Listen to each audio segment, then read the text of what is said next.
आप सबके प्यार से मैं प्रतिदिन आपको एक अलौकिक आध्यात्मिक ज्ञान से भरपूर वीडियो डालते हैं। आप सबका प्यार मिल रहा है, आपने चैनल को सब्सक्राइब किया है।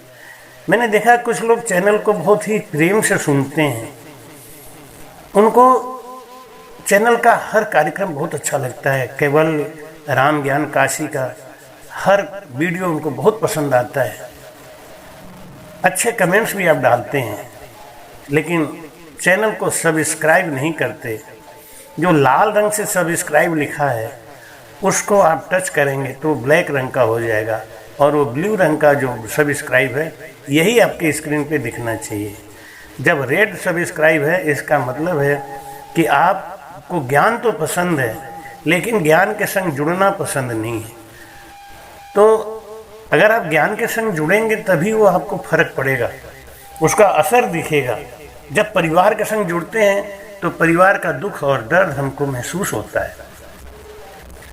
इसलिए आप मेरे परिवार से जुड़े, मेरे साथ जुड़े। मैंने आपको नहीं देखा, आपने हमको नहीं देखा, ये सत्य है। लेकिन मैं जब वीडियो बनाता हूँ तो मैं यही सोचता हूँ कि मैं आपको एक सन्मार्ग बताऊँ, एक सदमार्ग बताऊँ, एक सुमार्ग बताऊँ, जिससे हमारा भटकन खत्म हो जाए और हम सही रास्ते पर लगें। क्या सदगुरु सुखराम जी महाराज ने धन्य हो। सदगुरु युक्ति राम जी महाराज ने धन्य हो। सदगुरु स्वामी जी श्री कुशाल दास जी महाराज ने धन्य हो। संत श्री ज्ञानेश्वरी बाई जी महाराज ने धन्य हो। गुरुदेव आपके दीन दीन महाराज आपके दिन दिन हो। बिगड़ी जन्म अनेक की सुधरे अब और आज। तुलसी होए राम का भजिए तज कुसमाज। बोलो राम। महाराज कहते हैं कि हमारे जन्म जन्म के जो बिगड़े हुए कर्म हैं वो राम नाम की भक्ति करने से, सांसों सांस सुमिरन करने से कट जाते हैं। ये जीव का आवागमन मिट जाता है। हमारे शरीर के अंदर अखंड अथाह सुख है, लेकिन हम दुखों से घिरे हुए हैं। कारण क्या है? हम उस सुख के पास तक जाते नहीं हैं।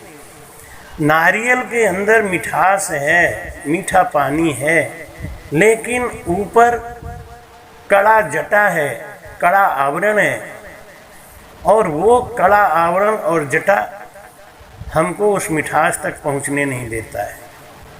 ऐसे हमारे जीवन में सुख बहुत हैं, दुख तो बहुत कम है, लेकिन हम सुख को अपना नहीं मानते, दुख को अपना मानते हैं। मिलना बिछड़ना जगत की रीति है। इस संसार में किसी एक का हो के रह के जीवन बिता दे, वो संसार में धनभागी और बड़भागी पुरुष है और स्त्री है। संसार का जीवन चक्र काटने के लिए हमको ये नर्तन मिला, और इस नर्तन में हमको साथी मिला, पति मिला या पत्नी मिली। इनको जीवन साथी कहते हैं, इनका नाम ही है लाइफ पार्टनर, जीवन साथी। जीवन साथी किसको कहते हैं? भाई कहते हैं कि एक इंसान के जीवन में सबसे बड़ा सुख क्या है? 4। कौन कौन सा सुख है? प्रथम सुख निरोगी काया, दूजा सुख थोड़ी घर में माया, तीजा सुख सुलक्षणी नारी, चौथा सुख पुत्र आज्ञाकारी। ये जीवन में जिसके 4 बातें आ गई वो जीवन का सबसे खुशहाल पुरुष है, सुखी पुरुष है। पहला सुख है निरोगी काया। जिसकी काया निरोगी है वो संसार का सुखी मानव है, क्योंकि सब सुख ये शरीर ही लेता है। और शरीर अगर रोगी है तो ये क्या सुख लेगा? अगर शरीर रोगी है तो सुख होते हुए भी शरीर को कोई आनंद नहीं। इसलिए प्रथम सुख निरोगी काया, दूसरा सुख घर में थोड़ी माया, तीसरा सुख सुलक्षणी नारी और चौथा सुख पुत्र आज्ञाकारी। ये चार बातें जिनके जीवन में हैं वो संसार का सबसे सुखी मानव है। तो सुलक्षणी नारी और पुत्र आज्ञाकारी ये सब संसार में सुखी जीवन जीने का आधार है। स्वस्थ तन संसार में सुखी जीवन जीने का आधार है। लेकिन अंत में तो महाराज कहते हैं कि ये संसार छोड़ के जाना ही पड़ेगा, शरीर को भी छोड़ना पड़ेगा, माता पिता को भी छोड़ना पड़ेगा, पति पत्नी को भी छोड़ना पड़ेगा, साथ में केवल अपने कमाई जाएगी। किसकी? नाम धन की। राम नाम रटो मेरे भाई, अंत समय तेरी यही है कमाई, अंत समय तेरी यही है कमाई। तो ये स्वस्थ तन, सुखी तन इसी संसार में छूट जाने वाला है। सुलक्षणी नारी इसी संसार में छूट जाएगी। आज्ञाकारी पुत्र को भी छोड़ना ही पड़ेगा, धन दौलत को छोड़ना ही पड़ेगा। लेकिन इन सारे सुखों के बीच में जिसने राम नाम की भक्ति कमा ली वो बड़भागी है, धनभागी है। तो मैं कहते हैं एक राजा था, वो राजा बड़ा खुशहाल था, शरीर उसका स्वच्छ था, नारी सुलक्षणी थी, पुत्र आज्ञाकारी था, घर में माया खूब था। सुलक्षणी नारी की बात जब आती है तो हम समझते नहीं सुलक्षणी नारी किसको कहते हैं, सुलक्षणी नारी का अंग क्या है, सुलक्षणी नारी का गुण क्या है, सुलक्षणी नारी कैसी होती है। आइए थोड़ा सा सुलक्षणी नारी के ऊपर विचार करें। सुलक्षणी नारी कौन है? जो अपने पति के सीमित आय में ही अपने परिवार का खर्चा चला ले, मितव्ययी हो। कहते हैं ना कि आमदनी कम और खर्चा ज़्यादा, ये लक्षण है मिटने का। सुलक्षणी नारी जानती है कि हमारे पति का जेब कितना भारी है और हमको गृहस्थी का बोझ कैसे चलाना है। उस भारी भरकम जेब के ऊपर कितना बड़ा हमको भार डालना है, ये सुलक्षणी नारी जानती है। कम से कम व्यय करके घर के व्यवस्था को जमा के जो स्त्री अपने पति के कंधे से कंधा मिला के चलती है वो सुलक्षणी नारी।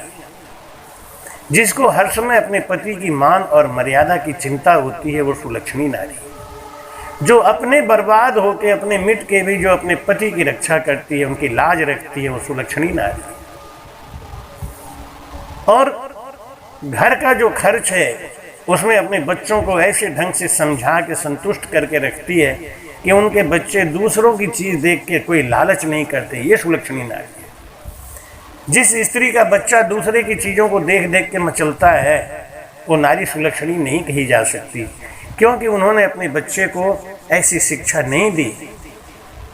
देख पराई चूपड़ी मत ललचावे जी, बेटा दूसरे की चीज़ मट्टी के समान समझा कर। माँ शिक्षा देती है बच्चे को, माँ एजुकेट करती है बच्चे को। पिताजी का धर्म नहीं है, पिताजी का धर्म व्यवसाय चलाना, धंधा चलाना, पैसे लाना, परिवार चलाना, ये पिताजी का काम है। लेकिन माँ का काम है बच्चे को संस्कार देना, माँ का काम है बच्चे को ऐसी शिक्षा देना कि समाज में बच्चा अपने बाप का नाम रोशन करे। माँ ये करती है, वो सुलक्षणी नारी। कि सुन मेरी वो धन्य है जो पतिव्रता हो, वो पतिव्रता होती है। सुलक्षणी नारी के लिए अपने पति के सिवाय संसार में दूसरा पुरुष है ही नहीं, और अगर है भी तो अपने से बड़ा है तो पिता के समान है, अपने उम्र का है तो भाई के समान है, अपने से छोटा है तो बेटे के समान है। ऐसी सुलक्षणी नारी जिसको मिली है वो संसार का सबसे सुखी इंसान, उसको और किसी सुख की आवश्यकता नहीं। अब एक ही सुख चाहिए कि जब परमात्मा ने सुंदर काया दिया, स्वस्थ काया दिया, घर में माया दिया, सुलक्षणी नारी दी, पुत्र आज्ञाकारी दिया, तो ऐसे महान दिव्य भाग्यशाली पुरुष को केवल और केवल भजन करना चाहिए। एक राजा था, राजा गुप्त जी की टीका सुखसारण जी महाराज जी की वाणी जी का अंग है। एक राजा रानी था कोई, केल करे महला में दोई, सहज स्वभाव उदासी आई, एक मृतक दूजो दुखदाई। उन पति पत्नी में बहुत प्रेम था, रानी सुलक्षणी थी। राजा के संग कंधे से कंधा मिला के उनके राजभार को संभालती थी, उनको सलाह दिया करती थी। एक सुलक्षणी नारी का फर्ज ये भी होता है कि अपने पति को समय समय पे सलाह दे के, उनको समझा बुझा के, सन्मार्ग पे लगा के और उनका रास्ता कंटक विहीन कर दे। रास्ते में आने वाले सभी कंटकों को वो बीन के हटा दे। सुलक्षणी नारी कभी अपने सुख के लिए नहीं मरती। सुलक्षणी नारी हमेशा अपने पति, अपने बच्चे के सुख के लिए न्यौछावर रहती है। कैसा करूं, क्या करूं मेरा पति सुख पाए, कैसा करूं, क्या करूं मेरा पुत्र सुख पाए, और घर को कैसे चलाऊं जिससे मेरा पुत्र और मेरा पति सुखी सुखी उस घर में रह के अपना जीवन सफर तय करे। ऐसी स्त्री के संग में रह के कौन सा पति सुखी नहीं होगा, कौन सा भागा पुरुष होगा जो ऐसी सुलक्षणी नारी को पाके सुखी नहीं होगा। आपस में गलतफहमियां होती हैं, उनको दूर करने के लिए आपसी विश्वास का कायम होना जरूरी है। राजा अपने रानी के ऊपर बहुत विश्वास रखता था, बहुत प्रेम करता था। एक दिन दोनों महल में सोए थे, सहज स्वभाव में उनको उदासी आई कि एक न एक दिन हम दोनों में से जाना पड़ेगा किसी को। जो पहले जाएगा तो दूसरा कितना दुख पाएगा। सहज स्वभाव उदासी आई, दोनों रोने लगे। एक मृतक दूजो दुखदाई, हम दोनों में से एक न एक तो जाएगा पहले, संग संग तो जा नहीं सकते, आगे पीछे जाएंगे तो दूसरे को दुख कितना होगा, कैसे इस संसार में जिएंगे। ऐसो अपनो माया मोहा, पुण्य सुमिलवो पाप बिछोहा। महाराज कहते हैं पुण्य करने से जोड़ा बना रहता है और पाप करने से जोड़ा बिछड़ जाता है। पुण्य सु मिलवो पाप बिछोहा, ना संग आया ना संग जाता, मिलन बिछो रचो विधाता। ये तो विधाता का लिखा हुआ कार्य है कि कौन किससे कब मिलेगा और कब बिछड़ जाएगा। वो ऊपर बैठा हुआ बाजीगर हमको कठपुतली की तरह नचा रहा है, मिलाता है, बिछड़ा देता है। दुनिया बनाने वाले क्या तेरे मन में समाई, तूने काहे को दुनिया बनाई। परमात्मा ने दुनिया किस लिए बनाया? अपने मनोरंजन के लिए, अपने खुशी के लिए। लेकिन हमने क्या किया? हम उसके बनाए इस नाटक के पात्र न बन के, हम उसके किरदार न बन के, हम उसके मालिक बन गए। हमको यही सोचना चाहिए था कि हम इसके किरदार हैं। दुनिया को सुख दे रहा है परमात्मा, उसमें हम भी आनंद ले रहे हैं। आश्रम दिया परमात्मा ने, उस आश्रम के अंदर बैठ के उन भक्तों के लिए प्रसाद भेजता है परमात्मा, हम भी उसमें प्रसाद पाके मगन होते हैं। ये सोचना चाहिए। संत महात्मा को भी अहंकार हो जाता है कि मैं भंडारा कर रहा हूँ, मैं चला रहा हूँ। ऐसा अहंकार नहीं करना चाहिए। जो कुछ कर रहे हैं परमात्मा कर रहे हैं। अरे इन शिष्यों के जरिए हम सबको भी रहने का साधन मिला है, भोजन का साधन मिला है, इसका ऋण मानो, परमात्मा का एहसान मानो। तो सुख जहाँ दुख हर्ष जहाँ सोगा, जहाँ संजोग तहाँ बन्यो वियोगा। जहाँ सुख है ना उसके पीछे पीछे दुख आता है, और जहाँ दुख है उसके पीछे पीछे सुख आता है। काली अंधेरी रात भी एक दिन एक समय ऐसा आएगा जब उजाले में बदल जाएगा, और उजाला भी एक समय आएगा थोड़ी देर में जब काला अंधेरा रात में बदलेगा।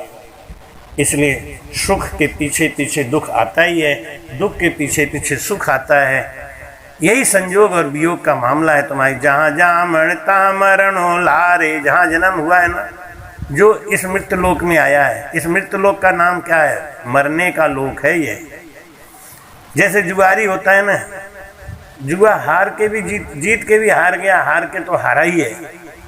देहधारी थिर रहा न कोई, राजा और रानी आपस में विचार करते हैं कि देहधारी थिर रहा न कोई, कहाँ अवतार साध सिद्ध लोई। राजा कहता है, रानी, भगवान राम और भगवान कृष्ण जैसे अवतार भी तो इस संसार में हमेशा नहीं रह पाए, उनको भी लीला संवर्धन करके इस मृत्यु लोक को छोड़ना पड़ा। यूं उदास होए आंसू डारे, विषय भोग बिसरा सुख सारे। विषय भोग सब छूट गया। राजा और रानी बैठ के विरह करते थे। एक राजा रानी खट मासे राम राम भजे, तज के प्राण परम धाम को पधारियो। सुख सारण जी महाराज की अनुभववाणी का ये अंग है। राजा गुप्त जी का टीका। जिन समय साधु दोए आए, उसी समय दो संत आए। नृपत की आतुर सुन पाए। राजा ने उनके सामने अपनी बात रखी कि जहाँ के अवध ज्ञान पर कासा, जान लिवी राजन की आशा। वो संत अवध ज्ञानी थे, उन्होंने राजन के मन की बात जान ली। राजा रानी दंडत कीना, दिन दिन भाग दरस मोह दीना। राजा रानी ने उनको दंडवत किया, प्रणाम किया और कहा, आज मेरे भाग्य उदय हो गए, आज आपका दर्शन मिला। ऐसी करनी है जो काई, त्रिया पुरुष संग रहे सदाई। राजा कहते हैं साधु संतों से कि हे महापुरुष, आप अवध ज्ञानी हैं, आप त्रिकालदर्शी हैं। संसार में कोई ऐसा ज्ञान, ऐसा कोई पूजा, ऐसा कोई पाठ, ऐसा कोई विधि, ऐसा कोई भेद है कि हम पति पत्नी कभी बिछुड़े नहीं। संत समाधि ज्ञान प्रवीणा, राम नाम उपदेश दीना। संत ज्ञानी थे, उन्होंने उनको कहा कि आप दोनों बैठ के राम नाम का भजन करो। माला श्वासों श्वास की, फेरे कोई निज दास, तो 84 भटके नहीं, करे कर्मा को नाश। भजन करो, लेकिन भजन कैसे करो? राम भजन में बहुत ताकत है, लेकिन राम भजन करने में कई बात का परहेज है। एक तो झूठ नहीं बोलना, एक कोई नशा नहीं करना, एक कोई हिंसा नहीं करना, और एक आन उपासना नहीं करना, विषय भोगों में नहीं लगना। ये हमारा परहेज है। संत ने कहा कि सांसों सांस करो भजन, लेकिन परहेज का ध्यान रखो। क्या परहेज करो? एक महल में दोनों रहना, दोनों एक ही महल में रहना, लेकिन बीचे ताड़ पर्दा देना। रानी और राजा को समझाया कि आप दोनों ब्रह्मचारी का जीवन जीना शुरू करो। बहुत भोग विलास कर लिया, इतना अन्न खाया, भूख मरा क्या? अगर एक आदमी एक महीने में 10 किलो आटा खाता है तो 12 महीने में मोटा मोटा 1.25 कुंटल भोजन कर जाता है। एक साल में 120 किलो भोजन करता है तो 10 साल में वो 12 कुंटल, एक साल में 120 किलो खा गया। 1 कुंटल 20 किलो खा गया तो 12 महीने में कितना खा गया? 12 कुंटल। एक महीने में एक आदमी अगर 10 किलो गेहूं खाता है तो 12 महीने में 120 किलो खाया, यानी एक साल में 120 किलो खाया, तो 10 साल में कितना खाया? 1200, यानी 12 कुंटल 10 साल में खाया। 20 साल में 24 कुंटल खा गया, 30 साल में 26 कुंटल खा गया, 36 कुंटल खा गया, 30 साल में 36 कुंटल खा गया, 40 साल में 48 कुंटल खा गया, 50 साल में 60 कुंटल खा गया। 60 कुंटल 50 साल में खा गया ये आदमी अन्न। सब्जी कितना खाया पता नहीं, दाल कितना खाया पता नहीं, इतना खाने के बाद भी भूख गई क्या? आज भी 2 घंटा देर हो जाए तो भूख लगती है और खाना मांगने लगता है। ऐसे ही विषयों में लगा हुआ ये जो जीव है, इतने सालों से विषयों में लगा हुआ है। कभी कुत्ता बना, कभी बोकरा बना, कभी पशु बना, हर योनि में विषयों का ही भोग किया। 84 में भोग भोगाया, काम क्रोध और लोभ जगाया, फिर वही करता है काम, बोल राम राम। फिर वही करता है काम, बोल राम राम। काहे को करता गुमान, बोल राम राम। काहे को करता गुमान, बोल राम राम। तू मूर्ख नादान, बोल राम राम। जिन कारण को ये तन धारी, राम भजन तजी काया सवारी। उल्टा करता है काम, बोल राम राम। उल्टा करता है काम, बोल राम राम। काहे को करता गुमान, बोल राम राम। काहे को करता गुमान, बोल राम राम। विषयों में लगा जीव 84 लाख योनि में, हर योनि में हर पल विषय ही भोगता रहा। लेकिन अब संत मिल गए, सदगुरु मिल गए, अब उनको समझाते हैं कि इतना विषयों का भोग किया, तू अभी तृप्त नहीं हुआ, तो अब इनसे मन हटा ले। और एक महल में दोनों रहना, बीचे ताण पड़दा देना। 7 पहर हरि सिमरण की जो, 7 पहर मतलब 21 घंटा। एक पहर निद्रा तुम लीजो। एक पहर 3 घंटे अपने दैनिक कार्य के लिए रखो। नावन की जो रहो अबोला। भाई कहते हैं कि हर समय न्यावन की जो रहो अबोला, अलूखो भोजन निर्गुण लोला। ईश्वर इच्छा से आवे जो बस्तर, ढक ले वे अपना चाँद। रूखा सूखा टुकड़ा खा के, देवतन को विश्राम। फकीरी है फकड़ों का काम। राजा को ज्ञान देते हैं साधु संत, कहते हैं कि जो भी रूखा सूखा मिले भोजन करना। और कब करना? कि जो तेरे तन को क्षुधा सतावे, तो लूखा और सलोना क्या रे। जो थारे नैना में नींद सतावे, तो तकिया और बिछौना क्या रे। नींद कब लेना? जब नींद के मारे नहीं रहा जाए। कंकड़ पत्थर कहीं भी अपना पढ़ के नींद लिख के पूरी करो। भोजन कब करना? जब भूख के मारे नहीं रहा जाए। तो ऐसे नियम से अगर तुम भजन करोगे तो 6ठे महीने में फिर आवा, एक अमोलक कथा सुनावा। 6वें महीने में मैं आऊँगा और तुमको एक अमोलक कथा सुनाऊंगा। तो राजल नेम 10 भी किया, तिरिया पुरुष संग सुख लिया। सुरग लोक नर लोक अजमाई, तिरिया पुरुष बिछड़िया नाई। ले बैराग बसा बन माई, पहुँचा मोख सदा सुख जाई। यूं कह साधु रमता रहा, जहाँ सु आया जिण बन गया।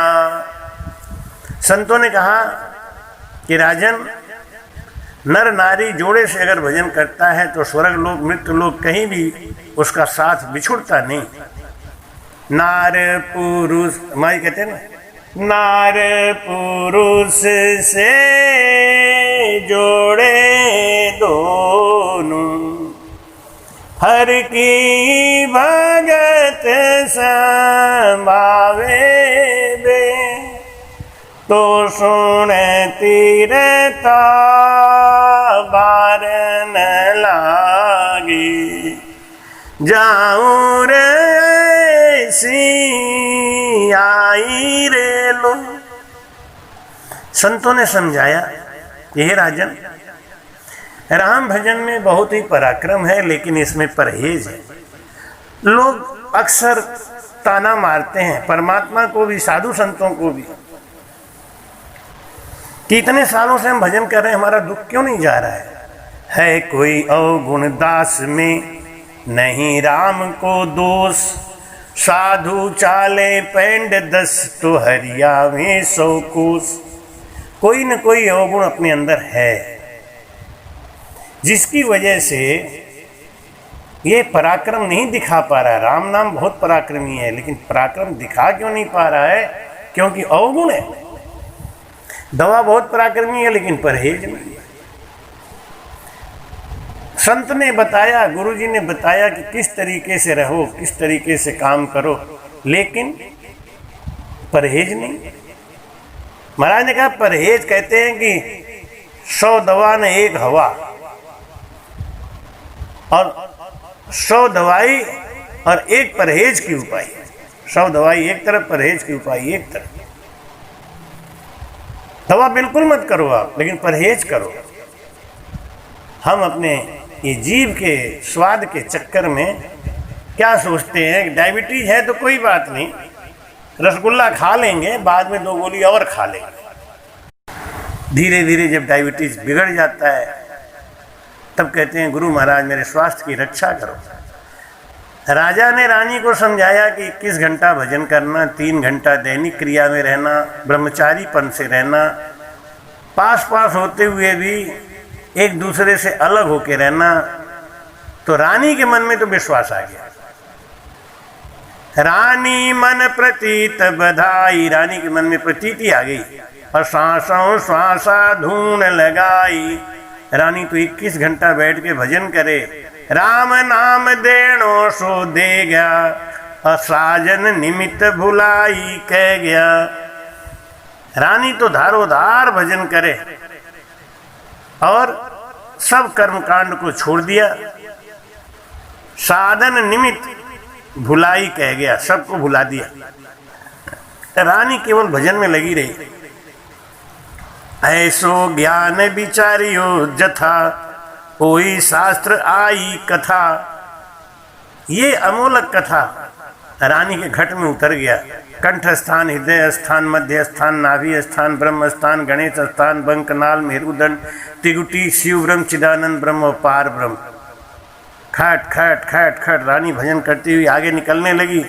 रसना रट्यो इंद्र लिव लागी, धर्म कर्म सा गया भागी।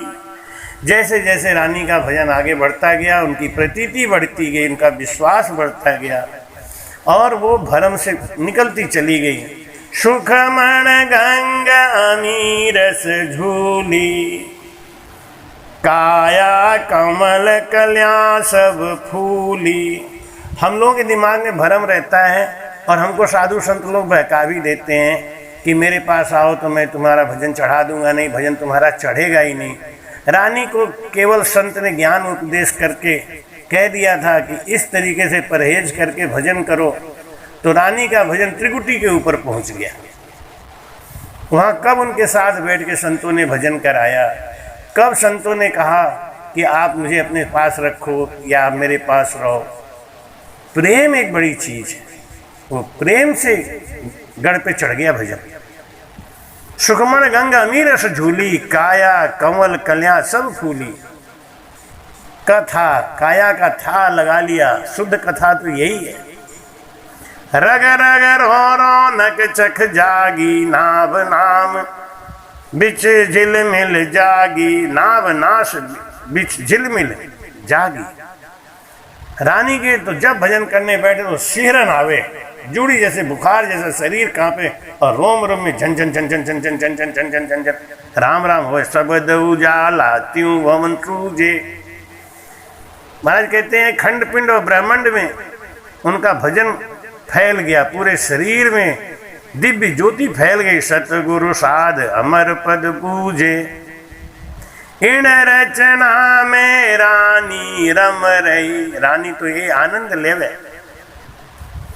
नार पुरुष की जहां गम नहीं। रानी ने राजा के संग पति पत्नी का व्यवहार बंद कर दिया और ब्रह्मचारीपना रख के धारो धार भजन करने लगी।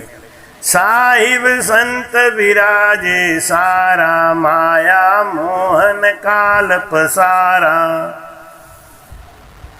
रानी का भजन 10वां द्वार पार करके आनंद पद में चला गया और वो तो उस आनंद में लीन रहती। सुख का सागर राम है, दुख का भंजन हार, राम चरण तजिए नहीं, भजिए बारंबार। रानी को तो आनंद आने लगा, अमर कथा अमूलक कथा वो अपने अंदर ही महसूस करने लगी। लेकिन राजा जाने कब संत आवे, मोय अमोलक कथा सुनावे। राजा सागर था, कर्मकांडी था, उसे एक ही बात का इंतजार था कि 6 महीना कब बीते, कब संत आए, कब हमको वो अमोलक कथा सुनाएं और कथा सुन के मैं बेड़ा पार हो जाए। ऐसे करत गया खटमासा, 6 महीना बीत गया, जाके नहीं नाम विश्वासा। राजा को भजन पे विश्वास ही नहीं हुआ। रानी कहती थी कि राजा मेरे संग बैठ के भजन कर लो। राजा कहता कि चिंता मत करो, 6 महीने के बाद संत जी आएंगे, हमारे गुरु महाराज आएंगे, हमको खट सारा भेद बता देंगे, हम पार हो जाएंगे। एक साथ कुछ नहीं हो सकता, एक साथ आप पानी नहीं पी सकते, एक साथ आप खाना नहीं खा सकते। पग पग चलेंगे तो मंजिल पा जाएंगे, एक एक कौर खाएंगे पेट भर जाएगा, घूंट घूंट पिएंगे तो पानी से प्यास भर जाएगा, पेट भर जाएगा। इकट्ठा ना कुछ हुआ है ना होगा। राजा इसी चक्कर में था कि 6 महीने के बाद महाराज आएंगे और हमको अमूलक कथा सुनाते ही हम खट 10वां द्वार पार हो जाएंगे। आजकल यही हो रहा है, हम लोग इसी जुगाड़ में घूमते रहते हैं। कोई ऐसा संत मिल जाए, कोई ऐसा ज्ञानी महापुरुष मिल जाए जो हमारा भजन किए बगैर ही हमको पार पहुंचा दे, हमारा पाप नष्ट कर दे। महाराज कहते हैं हंस हंस किया न छूटे रोया, किया कबाड़ा हाथा, घड़ी घड़ी दम दम का लेखा, चित्रगुप्त के खाता। भाई कहते हैं संत लोग समझाते हैं, ज्ञान बताते हैं कि भाई भरम में मत फंसो, कोई तुम्हें पार नहीं लगाएगा। हंस हंस किया न छूटे रोया, कर्म आपने किया तो रोने से छूट जाएगा क्या? कोई दूसरा काटेगा क्या? नहीं। कोल बचन दिन साधु आया, राजा सन्मुख जाय बधाया। 6 महीने के बाद संत आए, राजा उनके सन्मुख जाके खूब जोरदार बधावना किया, जोरदार बधावना किया, गजी बिछावत लाया, बैंड बजाता हुआ लाया। साधु इस सम्मान के भूखे नहीं है। साधु भूखा भाव का, धन का भूखा नाई, और जो धन का भूखा फिरे सो तो साधु ना। ये लालची लोग होते ना, सोचते हैं संत का बधावा जोरदार कर दो, पैसा खूब दे दो, फट मेरा कल्याण हो जाएगा और मुझे मोक्ष का मार्ग बता देंगे। महाराज रीझ जाएंगे। नहीं नहीं नहीं, महाराज कहते हैं नांगो होए नाचे सदा, जुक्की लज्जा खो। तो भी मेरा मन नहीं रिश्ता, मन रिश्ता है किसी और बात से। राजा ने इतना सेवा किया, इतना बैंड बजाया, इतना जोरदार स्वागत किया, पूरा सड़क पूरा रास्ता केसर के कीस से बना दिया। लेकिन संतों का मन कहाँ लगा हुआ था? रानी के ऊपर, क्योंकि रानी भगत थी। रानी ने संतों को देखा तो विरहाकुल हो गई, विरह आ गया, फूट फूट के रोने लगी। क्यों रोई रानी? क्योंकि रानी के अंदर वो जो आनंद आया था वो देने वाले आ गए। रानी को ये हुआ कि अगर ये गुरु महाराज नहीं मिलते तो मुझे ये अमूलक कथा कौन सुनाता। राजा कहता है कि आप मिल गए, अब मुझे कथा सुनाओ, और रानी कहती है कि ये नहीं मिले होते तो कौन सुनाया होता। रानी को कथा मिल गई, राजा को मिला ही नहीं, क्योंकि रानी ज्ञानी थी। उसने संतों के वचन पे विश्वास किया और जैसे जैसे परहेज बताया था, चले आपने पांव धिन्न सो पंथ बतावे, जैसे जैसे परहेज बता के साधु संतों ने भजन का नेम बताया था। राजा को साधु संतों ने ये नहीं कहा कि मुझे दक्षिणा ला के पूरा खजाना दे दो, कि मेरे नाम का कोई स्टैचू बनवा दो या मेरे नाम का कोई रामद्वारा बनवा दो। नहीं, राजा को कहा कि अपना आत्म शोधन करो, अपने अंदर उस ज्ञान की तलाश करो। उस ज्ञान के आते ही तुम्हारे अंदर अमूलक कथा फूट पड़ेगी। तो निरपत कहे कथा जो आनी, बोलिया संत पूज ले रानी। राजा बोला कि महाराज अब आप मुझे प्रसन्न होके, मेरे ऊपर प्रसन्न होके मुझे वो कथा सुनाओ, वो भेद बताओ जिससे मैं चट 12 कमलों का छेदन करके आनंद पद में जाऊं, क्योंकि आपने भेद तो बताया ही नहीं। महाराज ने कहा कि वो कथा तो तुम्हारे रानी के अंदर आ गया, रानी के अंदर विश्वास था और तुम्हारे अंदर अंधविश्वास। अंधविश्वास कभी नहीं करना चाहिए, विश्वास करना चाहिए। अंधे मत बनो। कोई आगे आपको बहका दे कि मैं तुम्हारा भजन त्रिकुटी चढ़ा दूंगा, कि 2 घंटे में चढ़ा दूंगा, कि 2 दिन में चढ़ा दूंगा, मुझे इतना धन दे दो तो मैं तुम्हारा कल्याण कर दूंगा, ये सब भ्रम है। भूलो मत भैया, भजन में लगो। सुख सारंग जी महाराज अपने अनुभव वाणी में लिखते हैं कि रानी ने मन में विश्वास रख के भजन किया तो उनको अपने आप ही अंदर अमूलक कथा आ गई। संत एक बार के गए, जब दोबारा आए तो रानी का भजन त्रिकुटी के ऊपर जा चुका था। कैसे चढ़ गया वो भजन? किसने चढ़ा दिया वो भजन? रानी विश्वास करती थी, राजा अंधविश्वास करता था। राजा ने सोचा कि 6 महीने के बाद गुरुजी आएंगे, हमारे गुरुजी बड़े सामर्थ्यवान हैं, हमारे गुरुजी बहुत पराक्रमी हैं और हमें फट पार कर देंगे।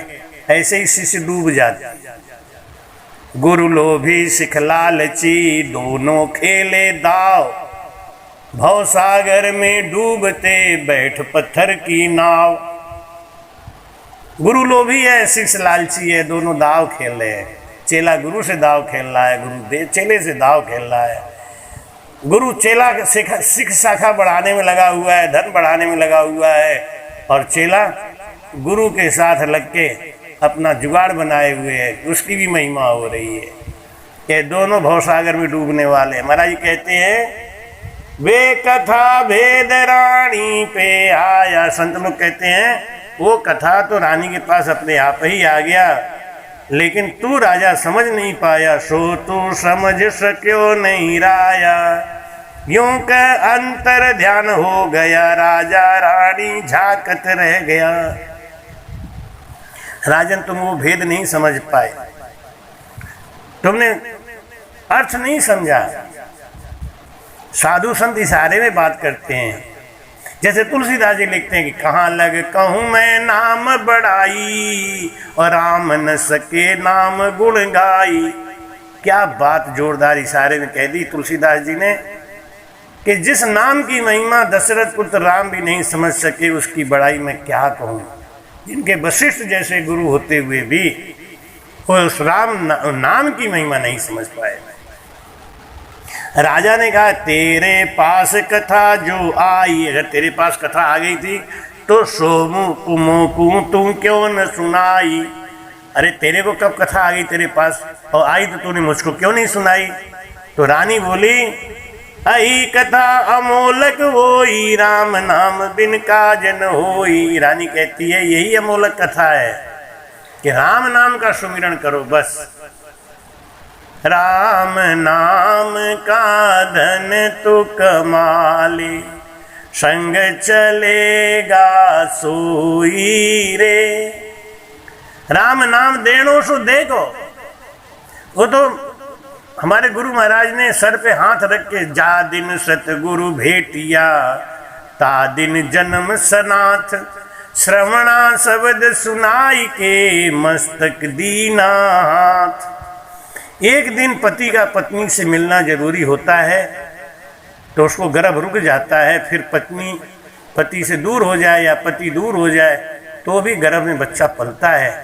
लेकिन पत्नी रुतबंती होनी चाहिए, उसको चाहना होनी चाहिए। ऐसे जिस शिष्य को चाहना है पार होने का, वो गुरु के पास जाता है, गुरु से भेद पूछता है रो रो के। भेद सहित ज्ञान घट आवे, प्रेम भाव निश्चय मन पावे, मुख मिलन की यही उपाय, अदूजी नहीं सृष्टि में भाई। जा दिन सतगुरु भेटिया ता दिन जन्म सनाथ, और श्रवणा शब्द सुनाई के मस्तक दीना हाथ। एक दिन गुरु का मिलना बहुत जरूरी है, जब वो राम नाम का मंत्र दे के, सर पे पंजा रख के, सर पे हाथ रख के और शिष्य को निर्भय ज्ञान दे देते हैं। रानी कहती है कि इतनी पक्ष संत नहीं देवे। संत बहुत ज्यादा विस्तार में एक बात नहीं सुनाते। विश्वास करना है तो बस 100 वनरास बानगी माई, जरा सी में विचार कर लो, विश्वास कर लो। सांस सांस में नाम जलेवे। गुरु जी ने एक बार भेद बता दिया तो चले अपने पांव, भिन्न सो पंथ बतावे। अरद बरस आशा मुख बीता। हे राजन 6 महीने तो तुमने इसी बात में गुजार दिया, और बिन परतीत रहा घट रीता। तुमको महाराज का भेद समझ में आया नहीं, भजन किया नहीं। मैं तुमको समझाती थी तो तुम इसी इंतजार में रहते थे कि गुरुजी हमारे सामर्थ्यवान हैं, गुरुजी हमारे बहुत पावरफुल है। अरे गुरुजी पावरफुल है, सामर्थ्यवान है तो अपना उद्धार कर लेंगे। आपको तो अपना करना पड़ेगा ना। अपना खुद भोजन किए बगैर पेट नहीं भरता। सदगुरु स्वामी कुशालदास जी महाराज बार बार कहते थे कि खुद ठंडा ठंडा पानी पियोगे तो प्यास बुझ जाएगी। महाराज बोलते थे कि I am drinking cold water. मैं ठंडा ठंडा पानी पी रहा हूं, मेरी प्यास क्यों नहीं बुझेगी। ऐसे जो शिष्य परहेज से भजन करता है वो भगवान से भी लड़ जाता है, उसको विश्वास है। तो अब राजन बिछड़ियो आयो, मैं तो अमर देश बसायो। रानी बोले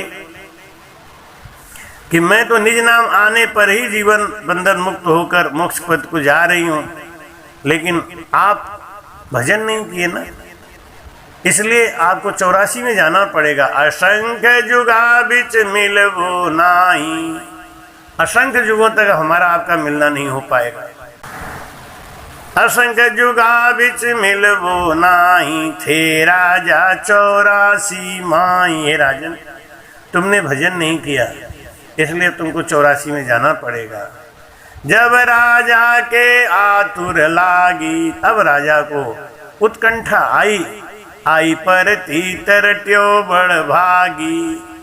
अब राजा को विश्वास हो गया कि करने से भजन होता है, खाने से पेट भरता है। दूसरा कोई इशारा करेगा, भेद बताएगा, लेकिन चलना तो अपने ही पड़ेगा। अब राजा ने बैठ के जोरदार भजन किया। आई परती तरट्यो बड़ भागी, क्योंकि राम नाम का भजन कोई बड़भागी ही करता है। राम नाम की माला जपेगा कोई दिल वाला, सत्संग वाला प्याला पिएगा कोई दिल वाला। ई माला मीरा ने फेरी, ई माला मीरा ने फेरी, ओ पी गई विष का प्याला, पिएगा कोई दिल वाला। राम नाम की माला जपेगा कोई दिल वाला। ई माला गौरा ने फेरी, ई माला गौरा ने फेरी, गौरा जी ने फेरी, गौरा जी ने फेरी। मिल गए डमरू वाला, जपेगा कोई दिल वाला। राम नाम की माला जपेगा कोई दिल वाला। ई माला राधा ने फेरी, ई माला राधा ने फेरी। मिल गए मुरली वाला, जपेगा कोई दिल वाला। मिल गए मुरली वाला, जपेगा कोई दिल वाला। राम नाम की माला जपेगा कोई दिल वाला। महाराज कहते हैं जब राजा के आतुर लागी, आई परती तरट्यो बड़ भागी। राम नाम की माला जपेगा कोई दिल वाला। सबसे नहीं ये जपा जाता। ये दुनिया खटकर्म में लगी हुई है, तीर्थ में, व्रत में, जप में, तप में, उपवास में, कथा में, कीर्तन में, लेकिन महाराज सांसों सांस भजन नहीं कर सकते। रामायण भरा पड़ा है भजन भजन भजन के ज्ञान से। भजन क्या है यही कोई नहीं बताता। भजन करो, कैसे करूं, क्या करूं, ये तो बताओ महाराज। भजन करना चाहिए, भजन का भेद बताते नहीं। कैसे करना चाहिए, भजन कहते किसको हैं? कुछ लोग तो जो हरिजस गाते हैं उन्हीं को भजन समझते हैं। क्या करें अब उनकी बुद्धि, यही भजन है। दुनिया भरमा माई भुलानी, पूजे नकल असल की निंदा, बोले मैं ते वाणी, दुनिया भरमा माई भुलानी। एक नाम एको तत् पाया। अब राजा की इतनी आतुरता लग गई, समय बहुत निकल चुका था। रानी के प्रेम में वो रानी से बिछुड़ना नहीं चाहता था। अब रानी के प्रेम ने उससे भजन करा दिया। एक स्त्री का कर्तव्य होता है कि वो अपने पति को भजन से लगाए, विषयों से हटाए।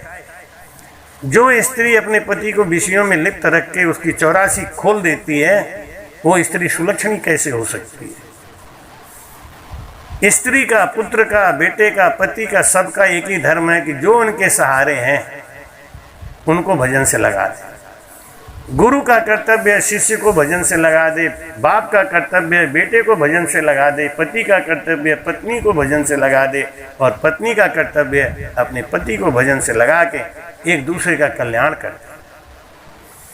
तो राजा रानी के प्रेम में भजन खूब किया, और प्राण मुक्त दोनों संग हुआ, ना कुछ बिछड़ा ना फिर मुआ। राजा और रानी दोनों का भजन 10वां द्वार पार करके आनंद पद में चला गया था, और राजा और रानी ने अपना शरीर छोड़ दिया और जीवित ही प्राण छोड़ के मोक्ष को चले गए। इस प्रकार से महाराज कहते हैं, एक राजा रानी खट मासे राम राम भजो तज के, प्राण परम धाम को पधारियो। 6 महीना में भजन करके राजा और रानी मोक्ष पद को गए। लेकिन इसमें विशेष कारण क्या था? प्रेम, आपस का, बिछुड़ने का डर एक दूसरे से, और गुरु का भय, गुरु पे विश्वास। ये 3 बातें रखना चाहिए, भजन हो जाएगा। एक तो हमको प्रेम और विश्वास और भय। प्रेम शब्द से, ये शब्द हमको पार करेगा। विश्वास गुरु के वचन पे, गुरु के वचन पे विश्वास करेगा। ये गुरु जी ने जो कहा है वो हमारा उद्धार करेगा। प्राण मुक्त दोनों संग हुआ, ना कुछ बिछड़ा ना फिर मुआ। राजा और रानी दोनों परम धाम को गए, उनका कल्याण हो गया। सदगुरु सुखराम जी महाराज ने धन्यवाद।